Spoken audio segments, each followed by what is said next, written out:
Graças a Deus que o jogo da Copa não é às 11 horas, né?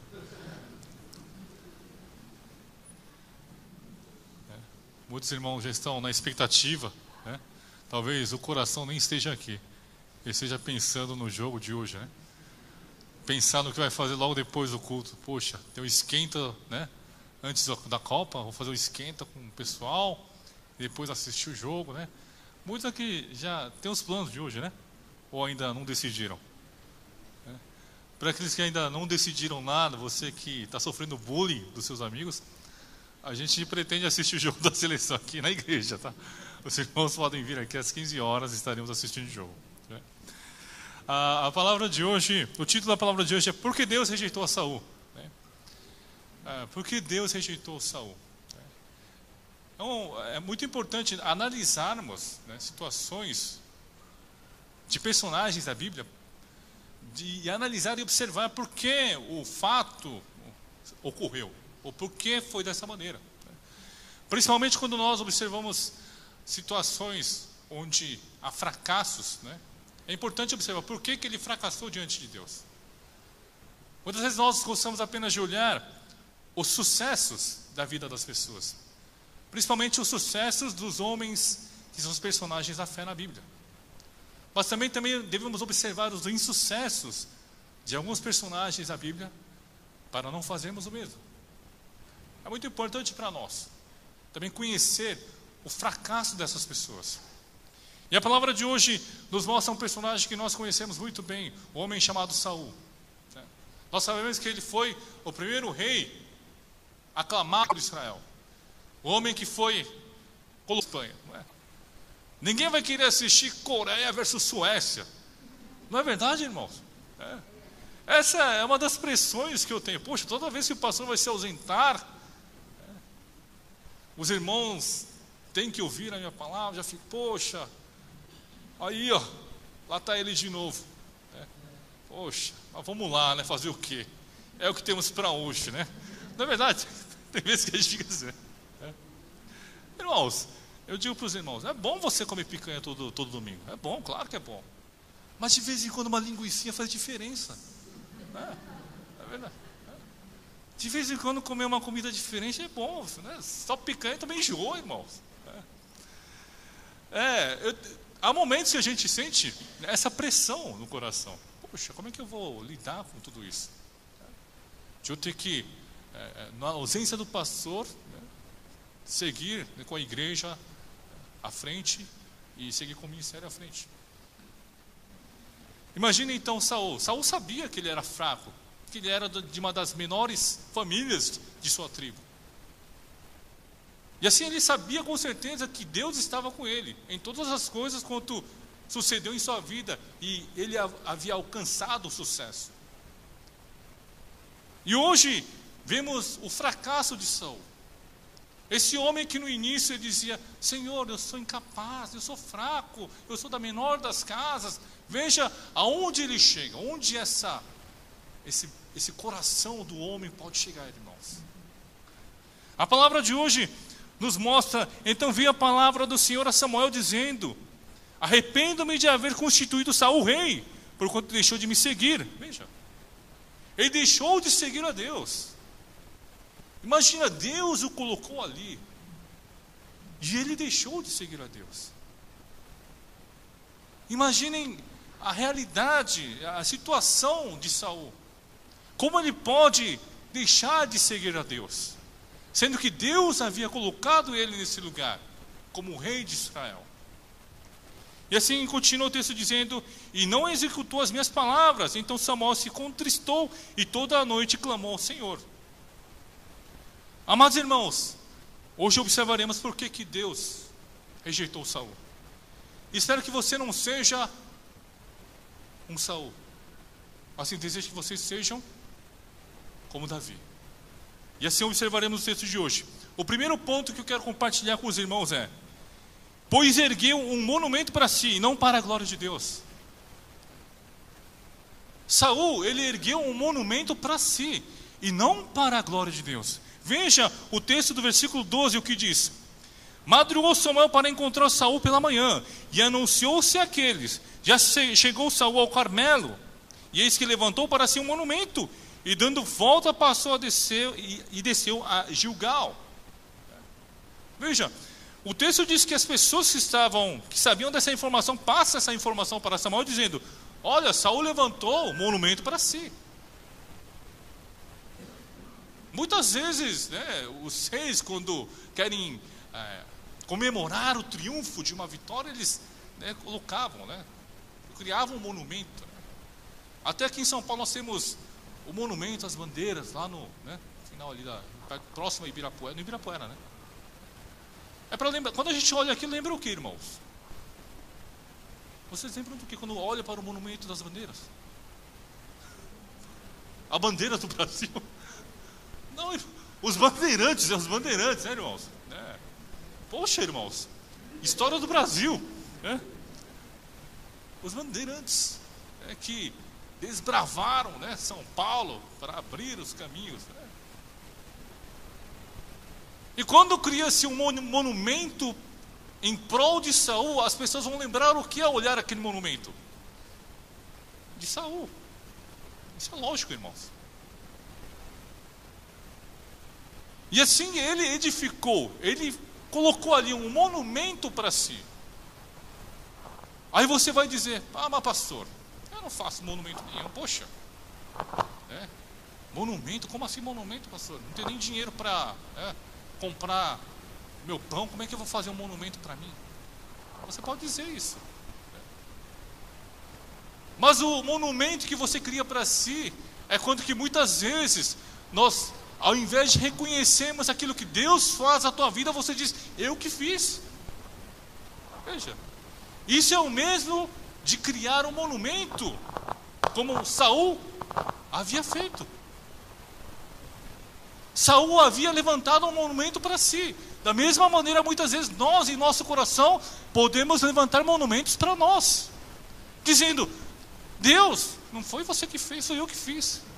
Mas observe o seu passado. Você disse ali: Senhor, me ajuda, eu preciso de ti. O Senhor tem que me ajudar. O Senhor tem que estar comigo. E quando chega um resultado positivo, um resultado que favorece a tua vida, você diz: poxa, como sou bom. Família, isso aqui é tudo graças ao teu Pai. O que vocês comem muitas vezes sim. Isso acontece conosco em nossa vida espiritual. Imaginem, muitas vezes isso acontece com cada um de vocês que está aqui, de levantarmos monumentos em nosso coração, dizendo que fui eu que realizei, fui eu que fiz, eu que consegui.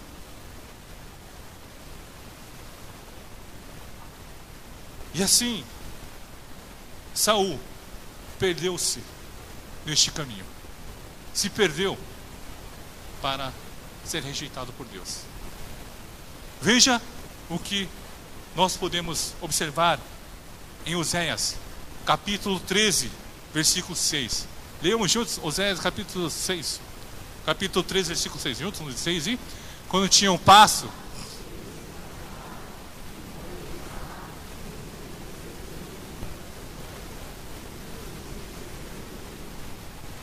uma das coisas mais importantes é que nós não devemos nunca esquecer de Deus. Veja porque o povo esqueceu-se de Deus, porque estavam fartos, e assim ensoberbeceu-lhes o coração, dizendo: a gente não precisa de Deus. Não foi Deus que nos deu isso, foi com o nosso suor, foi com a nossa força. Quando estava no seminário, né, irmãos, a gente tem cultos diários, né? E havia vindo um pastor no seminário, um pastor que era muito conhecido, né, lá na Coreia. Ele deu uma mensagem.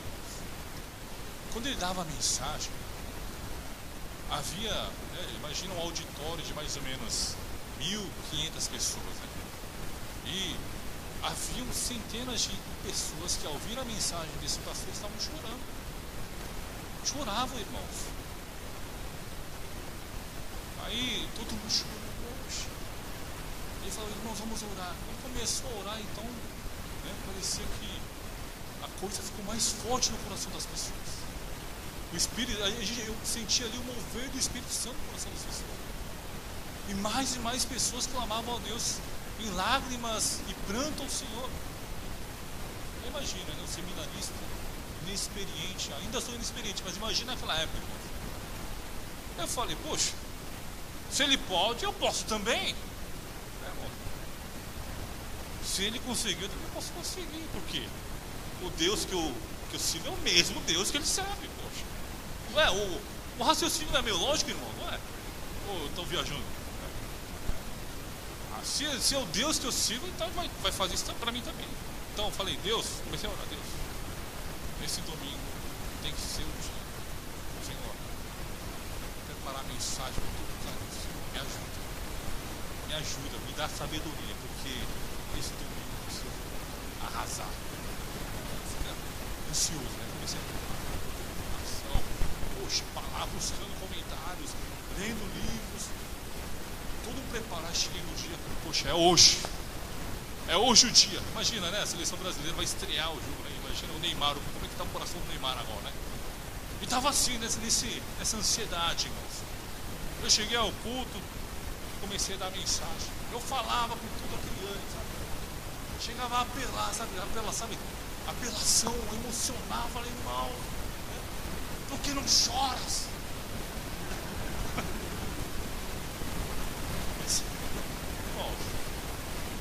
Acho que as pessoas vão chorar assim. E nenhum sequer estava chorando. Nenhum sequer. Aí você começa a chegar ao final da mensagem e começa a ficar assim, poxa, acho que eu me lasquei hoje. Deu ruim, falei, deu ruim.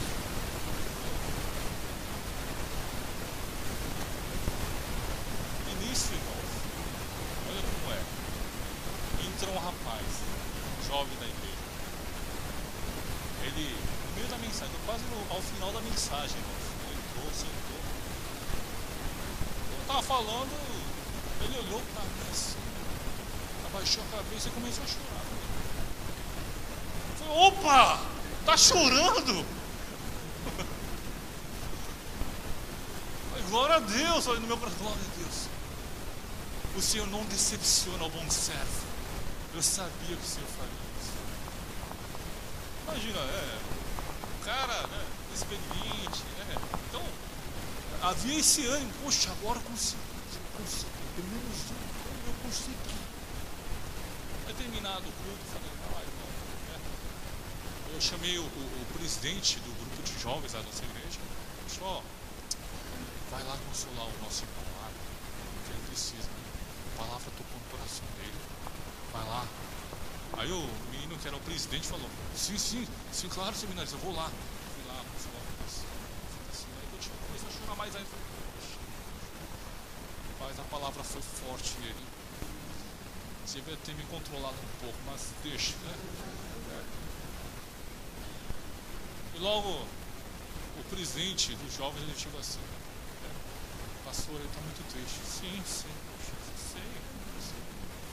Pastor, ele falou, seminarista, ele acabou de terminar um namoro, está triste. Poxa, irmão. Aí desabou meu coração, irmão. Ai, Senhor, como é que tu me enganas assim? Imagina, irmãos, o meu coração queria, na verdade, glorificar a mim mesmo. Eu queria me exaltar, dizendo, poxa, como são boas as minhas palavras. Como passo bem a mensagem de Deus, porque as pessoas estão chorando. Muitas vezes temos esse anseio dentro da igreja, de queremos fazer para as coisas a fim de edificarmos monumentos em nosso coração. Os monumentos que há em nosso coração devem ser para a glória de Deus, amados irmãos. Nós devemos edificar monumentos para engrandecermos e exaltarmos o nome de Deus. Nós não estamos aqui para a glória nossa, mas estamos aqui para a glória de Deus. E por isso em 1 Coríntios capítulo 10, versículo 31, diz assim, leiam juntos, um, dois, três, e portanto, quer comais, quer bebais, ou façais outra coisa qualquer, fazei tudo para a glória de Deus. Irmãos, tudo, sabe o que é tudo para a glória de Deus? Quer que você coma, quer você beba, faça tudo para a glória de Deus.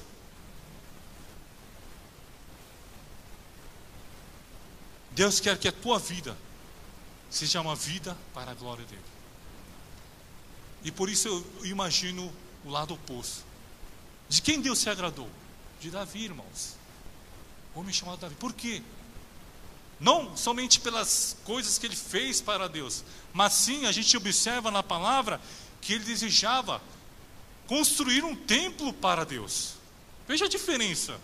Saul construiu um monumento para si, enquanto que Davi desejava construir um templo para Deus. Veja a diferença. Veja se você não vai amar Davi mesmo. Se você fosse Deus, quem você ia amar mais? Saul, que edifica um monumento para si, ou Davi, que edifica a casa do Senhor? Amados irmãos, que todos que estamos aqui na nossa igreja, na Igreja Água Viva, edifiquemos monumentos para a glória de Deus. Que o teu coração edifique um monumento para glorificar o nome do nosso Senhor. Número 2, segundo lugar,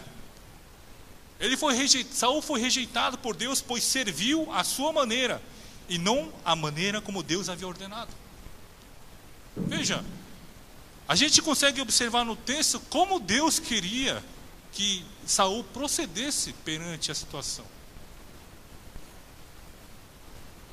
Deus orientou através de Samuel para que passasse a mensagem a Saul para que ele destruísse todos os amalequitas e tudo quanto pertencia a eles.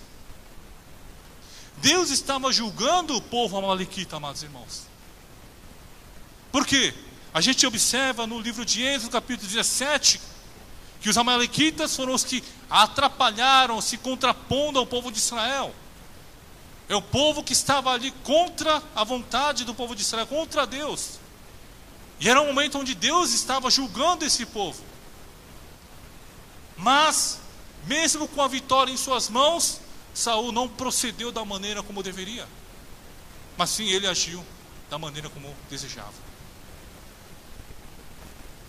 Amados irmãos, muitas vezes nós vivemos na igreja e nós acabamos por personalizar a nossa fé. Isso é muito perigoso, irmãos. Nós, hoje em dia, gostamos de coisas personalizadas. Gostamos de mensagens personalizadas, por exemplo. No grupo da igreja, a gente vejo muitos irmãos postando várias coisas, né? Mas a gente não gosta de recados assim. A gente gosta de recados escrevendo: Samuel, que você tenha um ótimo dia, que Deus te abençoe. Na verdade, irmãos, quando posta lá, eu vejo, são poucas as pessoas que comentam. Claro, a maior parte dos irmãos deve ler. Mas nós gostamos de coisas personalizadas, que é uma mensagem direta para mim. Por exemplo, nos dias de hoje, existem N empresas que trabalham com trabalhos personalizados, porque é o que o cliente deseja hoje em dia. Mas personalizar na nossa fé acaba sendo algo muito perigoso, irmãos. Você diz: eu posso fazer até aqui. Eu sinto que a vontade de Deus é até aqui. Você está personalizando a sua fé. Veja o que acontece quando nós personalizamos a nossa maneira, a nossa vontade, a fé que há em nosso coração. E assim, o versículo diz, no versículo 20, veja o versículo 20, leiamos juntos.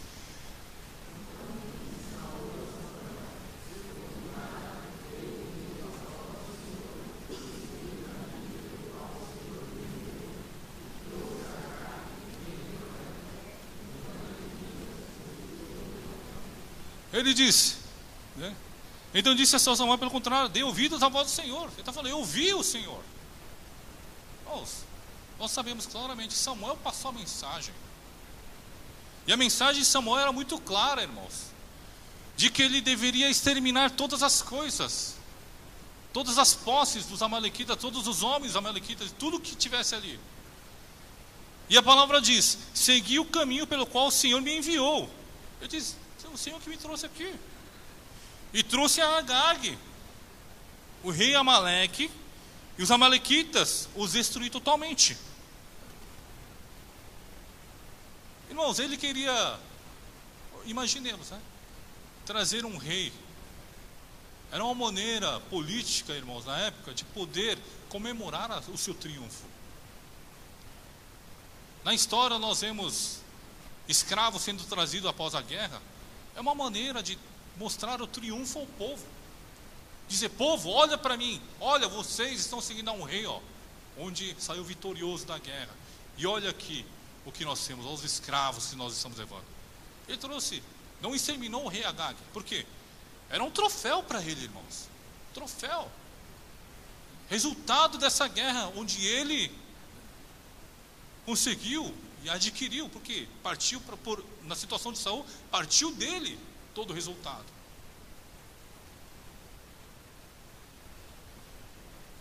Vivemos assim, muitas vezes, personalizando a nossa fé, pensando a nossa maneira.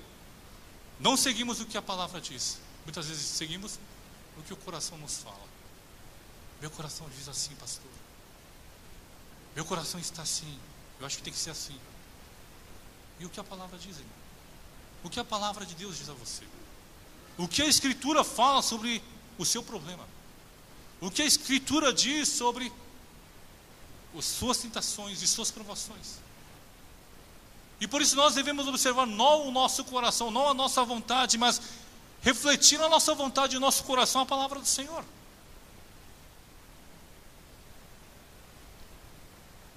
Imaginem, o texto do versículo 21 diz: mas o povo tomou do despojo ovelhas e bois, o melhor do designado da destruição, para oferecer ao Senhor teu Deus em Gilgal, né? Ele trouxe, né, bois, ele trouxe, né, dos despojos para oferecer ao Senhor, ele diz. Quando a gente vai para o Museu do Louvre, a sensação que eu tive quando eu entrei no museu não era: poxa, que legal, que bonito, olha quanta coisa bela, bonita. Eu falei: nossa, da onde roubaram tudo isso? É verdade, irmãos. Poxa, como é que os caras conseguiram trazer isso? Porque tem muitas coisas, né, que vieram de novo, pesado. Você olha, deve ser pesado pra caramba. Poxa, tudo roubado aqui. Falei: tudo roubado, tudo roubado, né? E não pode roubar. É roubado e não pode roubar, né, irmão? Tem muita segurança lá dentro, né? Muitas vezes é a sensação que nós temos, né? Queremos muitas vezes agradar a Deus, queremos fazer a vontade de Deus, mas muitas vezes seguimos os nossos planos, as nossas vontades.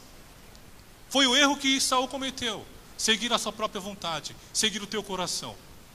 Ele não seguiu a palavra de Deus. A palavra era clara, de que ele fizesse aquilo que Deus desejava.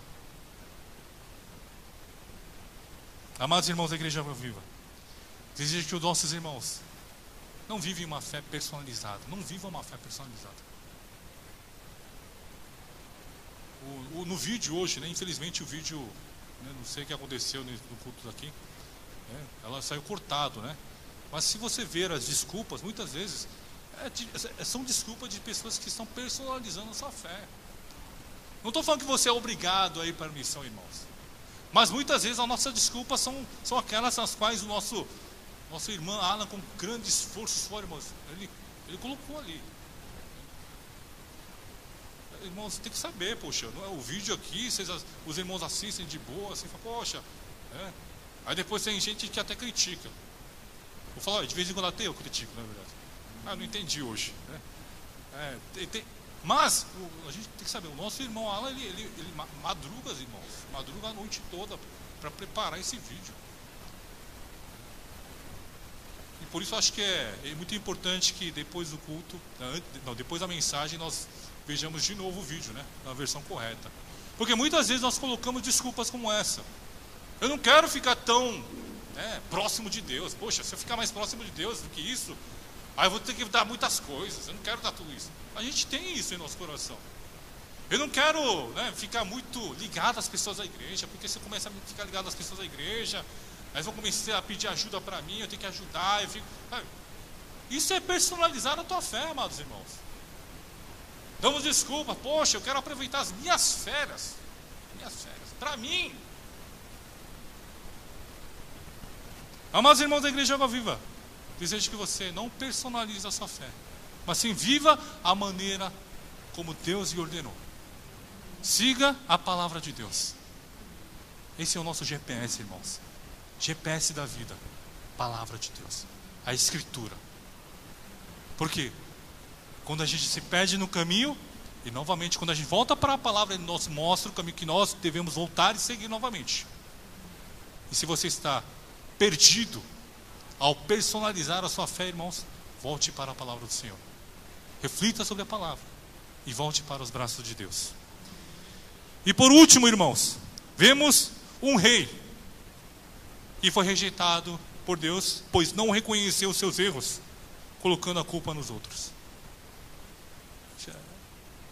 Um bom líder, irmãos, um bom líder, mesmo que haja erro em todo o processo, ele não culpa aqueles que estão com ele. Não é verdade, irmãos? Muita gente coloca, né, posta diferença entre líder e chefe, né, não é? No Facebook tem, né, essas pessoas colocam, né, diferença entre líder e chefe, né? O chefe manda, né? O líder motiva, N coisas. Veja Saul. Ele é, né, repreendido por Samuel, e logo em seguida ele diz: não foi eu isso aí, poxa, não fui eu, foi esse povo aí que pegou as coisas, poxa. Veja, que triste situação. Leia o versículo 21, leiam juntos, versículo 21, 2, 3 e...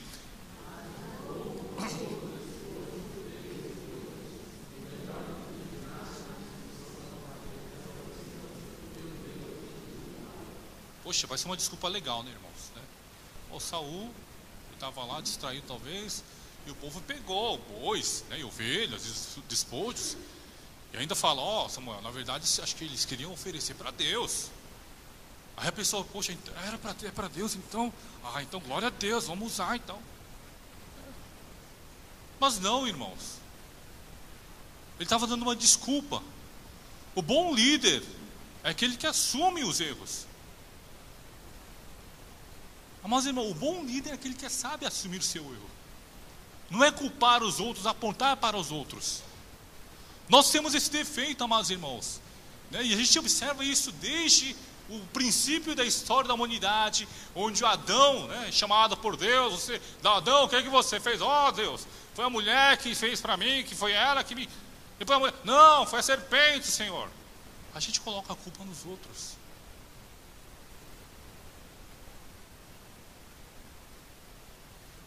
A gente vive culpando os outros.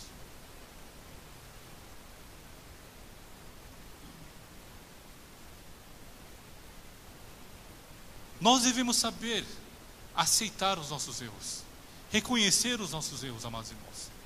Quando nós pecamos, temos que reconhecer que somos pecadores, que nós erramos. Muitos de nós gostamos de culpar outras coisas, principalmente as nossas mulheres. Os maridos gostam de culpar as mulheres para tudo. Não somente isso, gostamos de culpar a nossa situação, gostamos de culpar as nossas circunstâncias, gostamos de culpar o mau tempo até. Mas devemos, em nossa vida espiritual, reconhecer os erros que nós cometemos. Porque o reconhecimento dos erros que nos leva à cruz de Cristo. Quando você não reconhece que você é pecador, irmãos, você nunca vai aceitar a cruz de Cristo. A partir do momento que você reconhece que você é pecador e que você necessita da graça de Deus para viver, é nesse momento que você vai em busca de Deus, em busca do Senhor. Amados irmãos da Igreja Água Viva, reconheça em teu coração que você é pecador. Reconheça os erros que você comete no seu dia a dia. Reconheça os pecados que você tem e vá diante da cruz de Cristo, pedindo perdão. Senhor, eu errei. Eu sou um pecador. Necessito da tua graça, necessito do teu amor, Senhor, para que eu possa continuar a viver. Amados irmãos, nós cristãos não conseguimos viver sem a graça de Deus. É impossível para nós vivermos sem a graça, porque a graça de Deus que nos preenche, que nos anima. Há muitos momentos que, pelas circunstâncias da nossa vida, pelas situações que acontecem à nossa volta, nos traz um grande desânimo. O fracasso nos traz um grande desânimo em nosso coração. E nesses momentos, necessitamos ainda mais da graça de Deus. Graça essa que nos cobre com amor. Graça essa que nos faz buscar a Cristo. Graça essa que nos lembra mais uma vez que vivemos ao lado de Deus.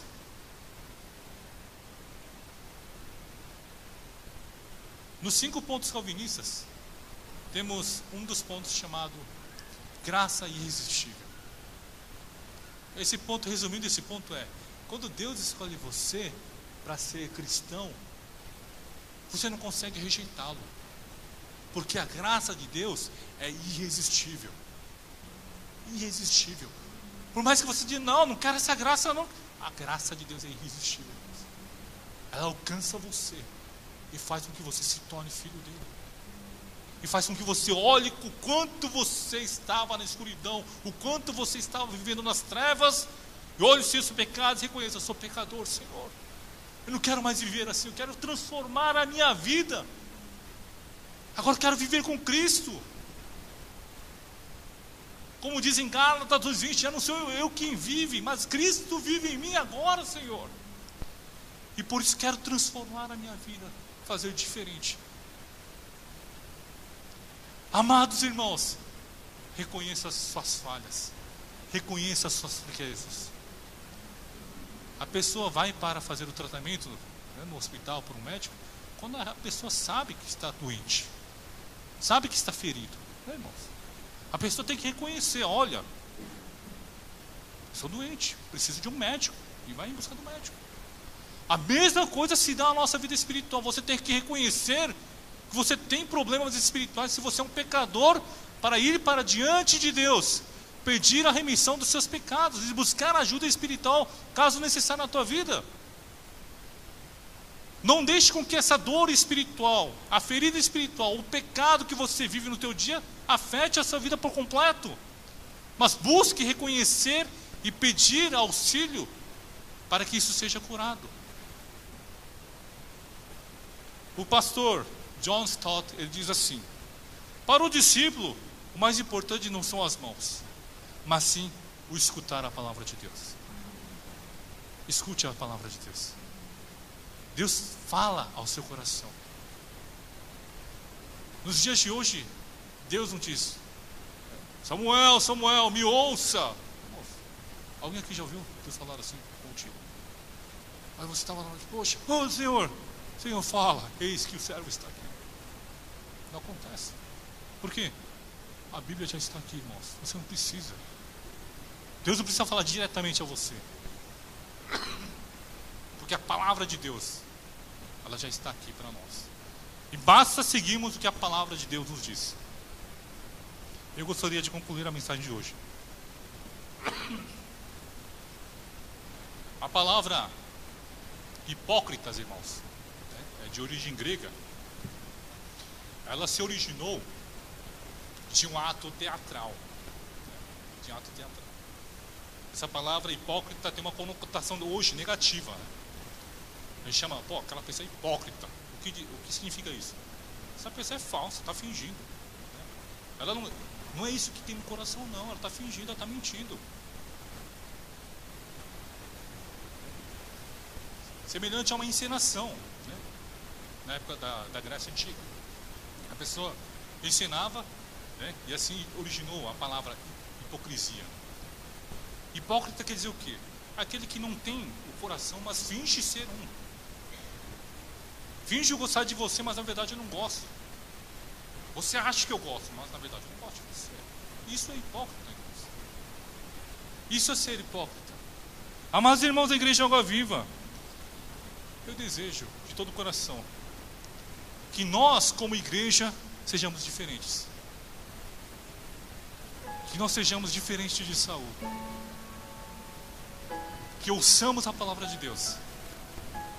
Edifiquemos monumentos para a glória do Senhor. E que em nosso coração nós sigamos o que a palavra diz. Não o que o meu coração diz. Não o que a minha vida espiritual, a experiência espiritual diz a você. Em terceiro lugar, reconheça a sua fraqueza. Reconheça o quanto você é fraco, para que assim busque a graça de Deus, e que essa graça irresistível alcance a tua vida, para que não sejamos hipócritas, meros atores fingindo ser cristãos, mas sim cristãos verdadeiros, para honrar e glorificar o nome de Deus. Que seja assim a tua semana, uma semana para glorificar a Deus, uma semana para ouvir a voz do Senhor, uma semana para honrar o nome do Senhor, reconhecendo os nossos erros, e que assim a graça irresistível seja abundante na vida de cada um dos meus irmãos. Oremos.